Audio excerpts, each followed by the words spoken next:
Hello friend, आज आपण पाहणार आहोत डोस्यासोबत खाल्ली जाणारी चटणी अगदी सोप्या पद्धतीने आणि कमी वेळेत बनवून तयार होण्यासाठी। तर इथे मी एक वाटी शेंगदाणे घेतलेले आहेत, ते छान भाजून घ्यायचे आहे।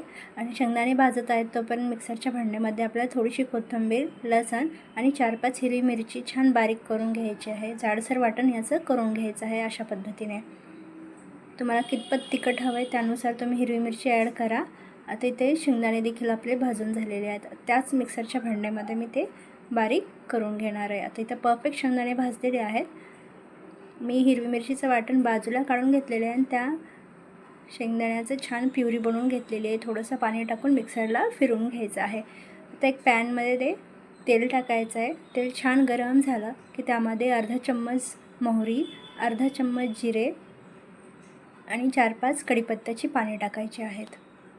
ती छान तडतडली की त्यामध्ये आपण केलेलं वाटण टाकायचं आहे। आता हे वाटण आपण छान तेलामध्ये परतून घेणार आहोत। 1-2 मिनिट परतल्यानंतर त्याची छान स्मेल सर्वत्र येते आणि आता हे छान मिक्स झालेलं आहे तेलामध्ये। या ठिकाणी तुम्ही हरभऱ्याची डाळ किंवा उडदाची डाळ ह्या गोष्टी देखील ॲड करू शकते, पण मी अगदी सोप्या पद्धतीने बनवत आहे त्यामुळे मी आधी यामध्ये एकदम बेसिक गोष्टी ॲड केलेल्या आहेत। आता यामध्ये आपण मिक्सरलेले फिरवलेले शेंगदाण्याची प्युरी टाकणार आहोत। एकदम छान ही चटणी परफेक्ट डोस्यासाठी बनवून तयार होते आणि याची टेस्ट पण अप्रतिम होते। आता या ठिकाणी चवीनुसार मीठ टाकायचं आहे। हवं तर थोडंसं साखर पण तुम्ही यामध्ये ॲड करू शकता। छान बॉइल्ड आलेलं आहे। आता त्याला छान आपल्याला 1-2 मिनिट उकळी आणून घ्यायची आहे। तर साईडला मी ते तडका करत आहे। त्यामध्ये तेलामध्ये 1 चम्मच तेल घ्यायचं आहे। तेल छान गरम झाले की त्यामध्ये हिंग घालायचं आहे, मोहरी, जिरं, कढीपत्ता ऑप्शनल आहे, तुम्ही वरून तडका दिला नाही तरी चालेल। आपण एकदा तडका दिलेला आहे आणि यामध्ये मी लाल मिरची टाकत आहे आणि हा तडका आपल्याला कढईमध्ये टाकायचा आहे। ह्या प्युरीवरती टाकून घ्यायचा आहे मस्तपैकी। इथे पहा एकदम परफेक्ट डोसा चटणी बनवून तयार आहे आणि वरून थोडीशी गार्निशिंगसाठी कोथिंबीर टाकायची आहे। एकदम झटपट आणि कमी साहित्यात बनवून आपली ही चटणीची रेसिपी बनवून तयार आहे।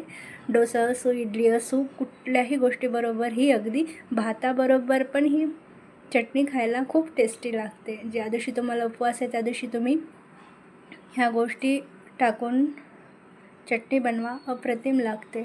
तर इथे चटणी बनवून तयार होती।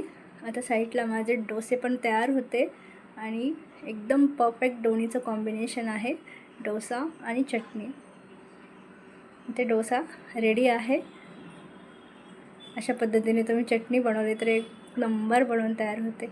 रेसिपी आवडली असेल तर लाईक करा, चॅनलला सबस्क्राईब करा आणि अशाच नवीन नवीन व्हिडिओसाठी व्हिडिओला कमेंट देखील करा। चला तर भेटू नेक्स्ट व्हिडिओमध्ये। Bye bye.